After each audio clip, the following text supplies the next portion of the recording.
చాలామంది పిల్లలు మొలకెత్తిన విత్తనాలు తినమంటే తినరు. మా ఇంట్లో గూడా మా పిల్లలు తినమంటే తినుకోకుండా ఉండడంతో నేనేం చేశానంటే, అలసందలు నైటంతా నానబెట్టి ఇలా మొలకలు వచ్చిన తర్వాత వాటితో దోసలు వేయడం జరిగింది. చాలా బాగున్నాయి నాన్న అని చెప్పారు. మీరు గూడా ఇలానే చేయండి. పిల్లలు చాలా ఇష్టంగా తింటారు. చాలా బాగుంటాయి. ఇలా మీరు కూడా చేయాలనుకుంటున్నారా? అలా అయితే ఒకసారి చూడండి ఈ వీడియో.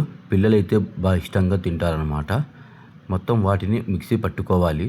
దాంట్లోకి 2 మిరపకాయలు వేసుకోవాలి, పచ్చిమిరపకాయలు ఆ టేస్టింగ్ కోసము. తగినంత ఉప్పు వేసుకోవాలి. తర్వాత దాన్ని మనం మిక్సీలో వేసుకోవాలి.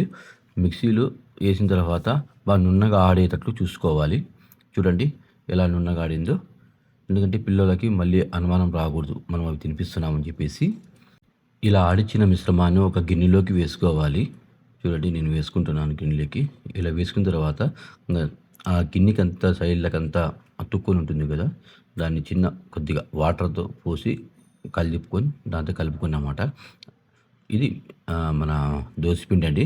ఆ దోసపిండిలోకి దీనికి కలుపుకోవాలి. నేను ముందు ఇందాక నీళ్ళలో కలిపాను కాబట్టి ఆ 2 మిశ్రమాలు కలుపుకుంటున్నాను. తర్వాత పిండి వేసుకుంటున్నాను, మన దోసపిండి. ఇలా చేసుకుంటే పిల్లలకి ఏమాత్రం అనుమానం రాదు, బాగా తింటారు. టేస్ట్ కూడా బాగుంటుంది. తినడానికైతే చాలా బాగుందండి. మీరు కూడా ఒక్కసారి ట్రై చేయండి. చాలా చాలా బాగుంటుంది.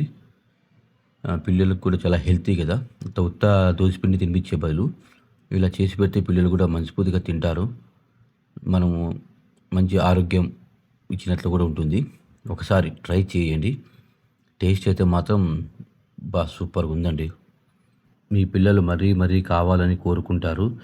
మీరైతే ఈజీగా చేయొచ్చు ఈ మిశ్రమాన్ని. మన పిండి కలుపుకున్నట్లనే సేమ్ చాలా బాగుంటుంది. ఇలా మిశ్రమాన్ని బాగా కలుపుకోవాలి. ఎందుకంటే మనం దోసపిండి మనం అలసందలు 2 కలవాలి కాబట్టి బాగా కలిపిన తర్వాత నేను స్టవ్ ఆన్ చేసి చూడండి, స్టవ్ ఆన్ చేసుకుంటున్నాను. పెనం పెట్టేసి పెనం హీట్ ఎక్కిన తర్వాత మనం దోసపిండి ఎలా వేసుకుంటాం సేమ్ అలానేనండి. సేమ్ అలానే వేసుకోవాలి. టేస్ట్ అయితే మాత్రం చెప్పడానికి కాదు, నేను చెప్పేది కాదండి, మీరే ఒకసారి చేసుకొని తినండి. అదో లెవెల్ భలే ఉంటుంది తెలుసా. పెనం హీట్ ఎక్కింది చూడండి, దోశ వేస్తున్నాను అంతే. సేమ్ మన దోశ వేసినట్లే ఈజీగా వచ్చేస్తుంది. పెనం కూడా ఏం ఖర్చుకోదు. అది కాలిన తర్వాత ఎంత టేస్ట్ ఉందంటే భలే ఉందండి. మా పిల్లలైతే భలే తిన్నారు, చాలా బాగుందని చెప్పారు. నేను కూడా వాళ్ళకి బాగా చేసాను. చూడండి సేమ్ మన దోశ మాదిరి అంతే, ఇంకేం ఉండదు. చూడండి ఎంత బాగా కాలుతుందో. పొగలు కూడా ఏం వస్తున్నాయి కదా, నిగలాడుతున్నాయి పొగలు కూడా. అయిపోయిందండి, అయిపోయా. ఇంకా సేమ్ దోశ మాదిరి తిప్పుకోవడము, మళ్ళీ దాన్ని తీసేయడము, తినడం.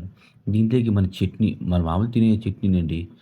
మనం ఏం తింటామో దోశలోకి ఏం వేసుకుని తింటామో అదే చట్నీనే. కారం చట్నీ కానీ, శనగవిత్తనాల చట్నీ కానీ, టమోటా చట్నీ కానీ మన ఇష్టం అది. నేను మా ఇంట్లో మా వైఫ్ వచ్చేసి చట్నీ చేసింది, ఆ చట్నీతో తిన్నాము. అదో లెవెల్ సూపర్గా ఉందండి. చట్నీ ఆ 2 తింటా అంటే మీరు కూడా ఒకసారి ట్రై చేయండి.